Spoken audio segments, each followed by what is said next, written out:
Hello friends, passion with সোনা and Soma চ্যানেলে আপনাদেরকে স্বাগত। আজকে আমি আপনাদের সামনে নিয়ে চলে এসেছি মিষ্টি কুমড়োর বড়ার রেসিপি নিয়ে।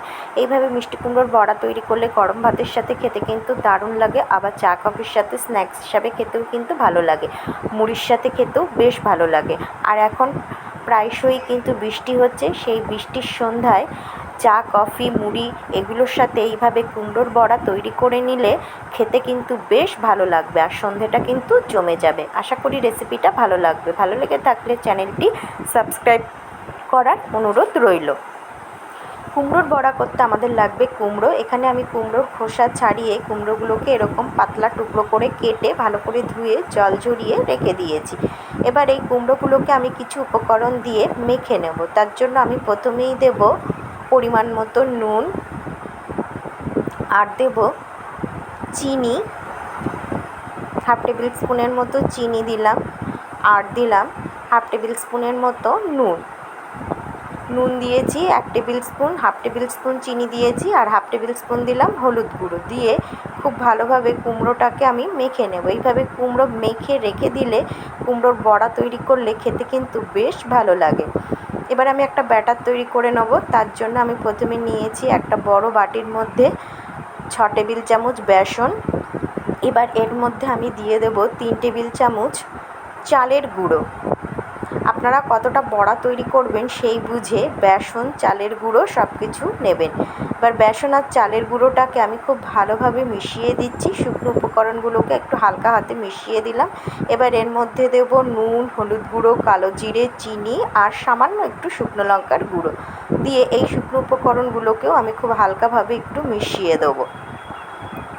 কুমড়োর বড়া কিন্তু খুব সহজেই বাড়িতে তৈরি করা যায়, আর খেতে কিন্তু বেশ লাগে।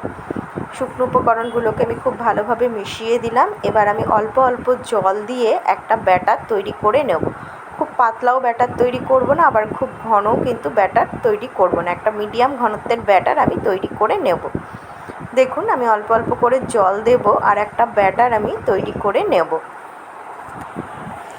এইভাবে কুমড়োর বড়া তৈরি করলে খেতে কিন্তু বেশ লাগে, ডাল ভাতের সাথে তো বেশ ভালো লাগে।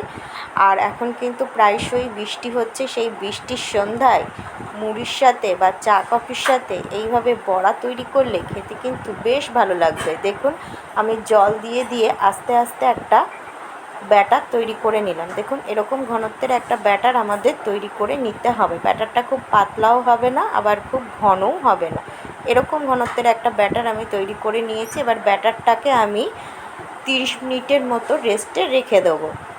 তারপর আমি গ্যাসে কড়াই বসিয়ে পরিমাণ মতো সাদা তেল দিয়েছি। তেল গরম হয়ে যাওয়ার পরে কুমড়োগুলোকে আমি ব্যাটারে চুবিয়ে তেলের মধ্যে ছেড়ে দিচ্ছি। আর গ্যাসের আঁচটা কিন্তু লো টু মিডিয়ামেই রেখেছি, হাই করা কিন্তু যাবে না, তাহলে কিন্তু বড়াগুলো উপর থেকে হয়ে যাবে, ভিতরে কিন্তু কাঁচা থেকে যাবে।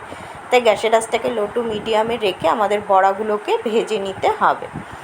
দেখুন, আমি কুমড়োগুলোকে ব্যাটারে চুবিয়ে দিয়ে দিচ্ছি, আর গ্যাসের আঁচটাকে লো টু মিডিয়ামে রাখবো। এবার একদিক হয়ে গেলে খুন্তির সাহায্যে উল্টে দেবো, দিয়ে উল্টে পাল্টে গোল্ডেন ব্রাউন করে আমি কুমড়োর বড়াগুলোকে ভেজে নেব। উপর দিয়ে একটু খুন্তির সাহায্যে তেলও দিয়ে দেবেন। দেখুন, আমি কুমড়োগুলোকে উল্টে দিচ্ছি খুন্তির সাহায্যে। এভাবে উল্টে পাল্টে গোল্ডেন ব্রাউন করে আমি বড়াগুলোকে ভেজে নেব। দেখুন, আমার বড়াগুলো ভাজা হয়ে গেছে। এবার আমি তেল ঝরিয়ে বড়াগুলোকে তুলে নেব। এইভাবে বাকি সমস্ত কুমড়োর বড়াগুলোকেও আমি ভেজে তুলে নেব। দেখলেন তো কত সহজেই এই বড়াটা তৈরি করা যায়, আর খেতে কিন্তু বেশ লাগে। দেখুন, বাকি কুমড়োর বড়াগুলোকেও আমি ব্যাটারে চুবিয়ে তেলে দিয়ে দিয়েছি। এবার এগুলোকেও উল্টে পাল্টে লাল লাল করে ভেজে তুলে নেব।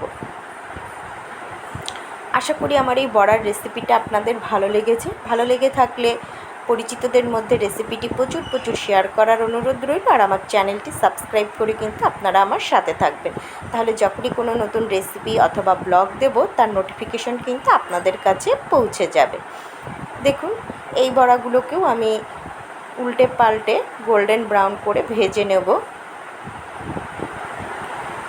দেখুন, এগুলোকেও আমি উল্টে পাল্টে দিচ্ছি। দেখুন, এই ব্যাচের বড়াগুলোও আমার গোল্ডেন ব্রাউন করে ভাজা হয়ে গেছে। এগুলোকেও আমি তেল ঝরিয়ে তুলে কুমড়োর বড়াগুলোকে আমি সার্ভ করে দেবো। দেখুন আমি কুমড়োর বড়া সার্ভ করে দিয়েছি। আশা করি রেসিপিটা ভালো লেগেছে। ভালো লেগে থাকলে রেসিপিটি প্রচুর শেয়ার করার অনুরোধ রইল। আর আমার চ্যানেলটি সাবস্ক্রাইব করে আমার সাথে থাকবেন। সবাই ভালো থাকবেন, সুস্থ থাকবেন, আনন্দে থাকবেন। আগামী দিনে আরেকটি রেসিপি অথবা ব্লগ নিয়ে আমি আপনাদের সামনে চলে আসবো।